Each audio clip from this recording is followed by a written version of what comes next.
Naiisip pa, ew.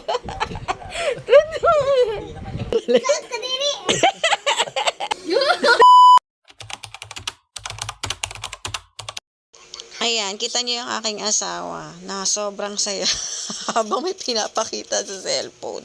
Nakaupo kami niya nanonood sa TV, tapos may pinakita siya sa akin. Yikes! Talaga, napapa-ew ka talaga. Kandiri. So, yan. Yung mga reaction ko dyan. Ayan. Pagkatapos ako, si Kyler naman yung tinawag niya. Ayan, tignan niyo yung reaction ng anak ko. Kaya kaniri daw. Ayan.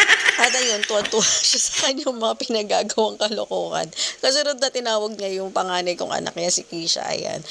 Ayan, napakita niya ngayon kay Kisha. Loko talaga itong asawa ko. Ayan, pinakita niya.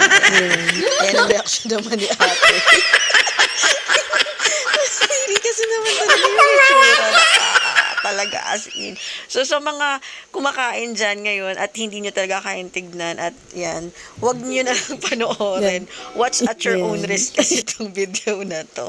Ayan, puro kalokohan talaga itong asawa ko. So, anyway, sa mga mahinang sikmura dyan, pasensya na. Wag nyo na panoorin. So, mga talagang malakas ang loob. Go lang, panoorin nyo. So, yan. Kaya sarap ng panonood namin. Bigla kang i-istorbohin, o, diba? So, eto nga pala yung minsan ng banding namin, magkulitan. Tignan mo naman yung tawa ko, sobrang saya. At nandidiri talaga. So, this is Asiel once again. Bye!